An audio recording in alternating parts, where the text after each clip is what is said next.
ஆன்மாவோடும் இருப்பாராக. புனித லூக்கா எழுதிய தூய நற்செய்தியிலிருந்து வாசகம். ஆண்டவரே, மாட்சி உமக்கே. அதிகாரம் 2, இறைவசனங்கள் 41 முதல் 52 முடிய. ஆண்டுதோறும் இயேசுவின் பெற்றோர் பாஸ்கா விழாவை கொண்டாட எருசலேமுக்கு போனார்கள். இயேசுவுக்கு 12 வயது ஆனபோது வழக்கப்படி விழாவை கொண்டாட எருசலேம் சென்றனர். விழா நாட்கள் முடித்து அவர்கள் திரும்பிய போது சிறுவன் இயேசு எருசலேமில் தங்கிவிட்டார். இது அவருடைய பெற்றோருக்கு தெரியாது. பயணிகள் கூட்டத்தில் அவர் இருப்பார் என்று எண்ணினர். ஒரு நாள் பயணம் முடிந்த பின்பு உறவினரிடையேயும் அறிமுகமானவர்களிடையேயும் அவரை தேடினர். அவரை காணாததால் அவரை தேடிக்கொண்டு எருசலேமுக்கு திரும்பி சென்றார்கள். 3 நாட்களுக்கு பின் அவரை கோயிலில் கண்டார்கள். அங்கே அவர் போதகர் நடுவில் அமர்ந்து அவர்கள் சொல்வதை கேட்டுக் கொண்டும் அவர்களிடம் கேள்விகளை எழுப்பிக் கொண்டும் இருந்தார். அவற்றை கேட்ட அனைவரும் அவருடைய புரிந்து கொள்ளும் திறனையும் அவர் அளித்த பதில்களையும் கண்டு மலைத்து போயினர். அவருடைய பெற்றோரும் அவரை கண்டு வியப்பில் ஆழ்ந்தனர். அப்பொழுது அவருடைய தாய் அவரை நோக்கி, மகனே, ஏன் இப்படி செய்தாய்? இதோ பார், உன் தந்தையும் நானும் உன்னை மிகுந்த கவலையோடு தேடிக் கொண்டிருந்தோமே என்றார். அவர் அவர்களிடம், நீங்கள் ஏன் என்னை தேடினீர்கள்? நான் என் தந்தையின் அலுவல்களில் ஈடுபட்டிருக்க வேண்டும் என்பது உங்களுக்கு தெரியாதா என்றார். அவர் சொன்னதை அவர்கள் புரிந்து கொள்ளவில்லை. பின்பு அவர் அவர்களுடன் சென்று நாசரேத்தை அடைந்து அவர்களுக்கு பணிந்து நடந்தார். அவருடைய தாய் நிகழ்ச்சிகளை எல்லாம் தமது உள்ளத்தில் பதித்து வைத்திருந்தார். இயேசு ஞானத்திலும் உடல் வளர்ச்சியிலும் இருந்து கடவுளுக்கும் மனிதருக்கும் உகந்தவராய் வாழ்ந்து வந்தார். ஆண்டவரின் அருள்வாக்கு. கிறிஸ்துவே உமக்கு புகழ். இறை இயேசுவில் அன்புள்ள சகோதர சகோதரிகளே, மீட்பின் ஓசை மற்றும் இணையதளங்களின் வழியாக இந்த மறையுரையை கேட்டுக் கொண்டிருக்கும் அன்பு நேயர்களே, உங்களுக்கெல்லாம் திருக்குடும்ப திருவிழா வாழ்த்துக்கள். மன்னர் ஒருவருக்கு முன்பாக ஒரு பெண்மணி இழுத்து வரப்பட்டார். மன்னரை அவதூறாக பேசியதாக அவருக்கு பல்வேறு விதங்களிலே வழக்கு போடப்பட்டது. மன்னர் விசாரித்து அந்த பெண்மணி அவதூறாக பேசியது உண்மைதான், இந்த குற்றத்திற்கு மரண தண்டனை அனுபவிக்க வேண்டும் என்று தீர்ப்பிட்டார்.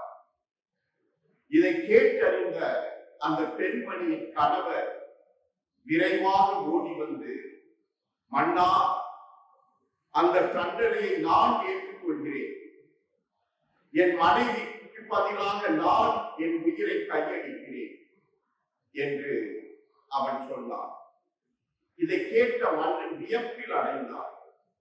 இவ்வளவு அன்பா, இவ்வளவு பாசமா, தன் மனைவி உயிரோடு இருக்க வேண்டும், சாகக்கூடாது என்று அவன் கேள்விப்பட்டவுடனே அவன் அந்த மன்னன், நான் இந்த குற்றத்தை மன்னித்து விடுகிறேன், உன் மனைவி சாக தேவையில்லை, நீங்கள் இருவரும் இணைந்து அன்பிலே வாழுங்கள், இப்படிப்பட்ட ஒரு அன்பு பாச பிணைப்பை கண்டு நான் ஆச்சரியப்படுகிறேன், நீங்கள் நன்றாக வாழ வேண்டும் என்று சொல்லி அனுப்பினார். அவர்கள் இருவரும் வீடு திரும்பிக் கொண்டிருந்தார்கள். வழியிலே கணவன் மனைவியை பார்த்து, அந்த மன்னன் உன்னுடைய குற்றத்தை மன்னித்தேன், உனக்கு மரண தண்டனை இல்லை என்று சொல்லும் போது அவன் முகத்தை பார்த்தாயா, எவ்வளவு அழகாக துணித்தது என்று அந்த மனைவியை பார்த்து சொன்னார். அந்த மனைவி சொன்னால், நான் என் மன்னன் முகத்தை பார்க்கணும், உங்க முகத்தை பார்த்தேன், என் கணவன் எனக்காக உயிர்விட முன் வந்தாரே, என் மீது இவ்வளவு பாசமா, இவ்வளவு அன்பா, இவ்வளவு பற்றுதலா, நான் சாகக்கூடாது, நான் வாழ வேண்டும் என்று தன் உயிரை தியாகம் செய்ய முன்வந்தீர்களே, உங்கள் முகத்தை நான் பார்த்துக் கொண்டிருந்தேன், என்று சொன்ன உடனே அந்த கணவன் இன்னும் அதிசயப்பட்டு அப்படியே கட்டி அணைத்து தன்னுடைய அன்பை வெளிப்படுத்தினார். அன்பு சகோதர சகோதரிகளே, திருக்குடும்பம் திருக்குடும்பம் தானாக உருவாகும். அது மனிதர்களாகி நம்முடைய அன்பால் உருவாகிறது. இயேசு, மரியாதை, யூசை இவர்கள் வாழ்ந்த குடும்பத்தை திருக்குடும்பம், புனித குடும்பம் என்று நாம் சொல்கிறோம். அவர்களிடையே ஒருவர் ஒருவர் மீது நம்பிக்கை, விசுவாசம், அமைதி, சமாதானம் அங்கே இருந்தது. இந்த பண்புகள் நமது குடும்பங்களிலே இருந்தால் கண்டிப்பாக அது திருக்குடும்பம் தான். கடவுள் மீது நம்பிக்கை இருக்க வேண்டும். யோசேப்பு, மரியாள் அவர்கள் கடவுள் மீது நம்பிக்கை கொண்டிருந்தார்கள். அந்த குடும்ப தலைவர் யோசேப்பு ஒவ்வொரு நிகழ்வின் போது தன்னுடைய மனதை திறந்து வைத்து கடவுள் திட்டம் என்ன, அவருடைய வெளிப்பாடு என்ன, அவருடைய வார்த்தை என்ன, அதை கேட்டு நம்பி அதற்கொப்ப தன் மனைவி மகனை வழிநடத்த முன்வந்தார், அர்ப்பணித்தார். மரியாளும் அதே போல உம்முடைய திருவிழப்படி நடக்கட்டும், உம்முடைய திட்டப்படி நடக்கட்டும். நான் ஒரு மகனை பெற்றெடுக்க வேண்டுமா? என்னுடைய கற்பு களங்கமாகாதா? பரவாயில்லை, உம்முடைய திட்டம் தந்தையை, கடவுளே, இதோ அடிமை என்று அர்ப்பணித்தார். அங்கே சத்திரத்திலே இடமில்லாவிட்டாலும் நம்பினார். அந்த மாட்டுத் தொழுவத்திலே குழந்தையை பெற்றெடுக்க ஏரோது குழந்தையை கொள்ள முயற்சிக்கிறான் என்று கேட்ட உடனே எகிப்து நாட்டுக்கு அகதியாக ஓடி செல்ல வேண்டும். அந்த கடவுள் திட்டம் நிறைவேற ஒத்துழைத்தார். நம்பிக்கை, கடவுள் கைவிட மாட்டார், பராமரிப்பார், பாதுகாப்பார். இயேசுவும் தான் கடவுளின் மகன் என்று உணர்ந்தாலும் இந்த மனித தந்தைக்கு, தாய்க்கு அவர் பணிந்து நடந்தார். அவர்களோடு இணைந்திருந்தார். அவர்களுக்கு மகிழ்ச்சி கொடுக்க அவர் பிரசன்னத்தால் அங்கே மென்மேலும் அந்த குடும்பம் ஒன்றித்திருக்க அவர்களை நம்பி வாழ்ந்தார். அவர்கள் சொற்படி கேட்டார். அன்பு மிக முக்கியமானது. அன்பு என்று சொல்லும் போது ஒரு நிபந்தனையற்ற அன்பு, அதுதான் கடவுளின் அன்பு. நல்லோர் மேலும் தீயோர் மேலும் தன்னுடைய கதிரவனை உதிக்க செய்யும் அன்பு. நீதியுள்ளோர் மேலும் நீதி அற்றோர் மேலும் தன்னுடைய அருள்மழையை குடிய செய்யும் அன்பு. இப்படிப்பட்ட அன்பை அந்த யோசேப்பு, மரியாள், இயேசு ஒருவர் மீது ஒருவர் கொண்டிருந்தார்கள். மனித நிலையிலே பலவீனங்கள், குறைகள் இருந்தாலும் அதை கடந்து ஏற்றுக்கொண்டு வாழக்கூடிய அன்பு உள்ளம், நிறைகளோடும் குறைகளோடும். இதைத்தான் திருமண தம்பதியர், கணவன் மனைவி இன்பத்திலும் துன்பத்திலும், உடல்நலத்திலும் நோயிலும், வறுமையிலும் பழமையிலும் வாழ்நாளெல்லாம் நாங்கள் அன்பு செய்து வாழ்வது. இந்த அன்பு ஒரு நாள் இரு நாள் அன்பல்ல, என்றும் நிலைத்திருக்கும் ஒரு அன்பு, நீடித்த ஒரு அன்பு, வாழ்நாளெல்லாம் இறுதி வரை. அந்த அன்பைத்தான் கடவுள் நம் மீது கொண்டிருக்கிறார். குடும்பமும் திருமண வாழ்வில் உள்ளவர்களும் இந்த அன்பை வெளிப்படுத்தும் சாட்சிகளாக, அடையாளங்களாக இருக்க வேண்டும். அதே போல அங்கே அமைதி, சமாதானம், ஒற்றுமை இருக்க வேண்டும். அப்படி என்றால் என்ன? ஒருவர் ஒருவர் குற்றங்களை பொறுத்துக் கொள்வது, அங்கே பொறுமை வேண்டும், சகிப்புத்தன்மை வேண்டும்.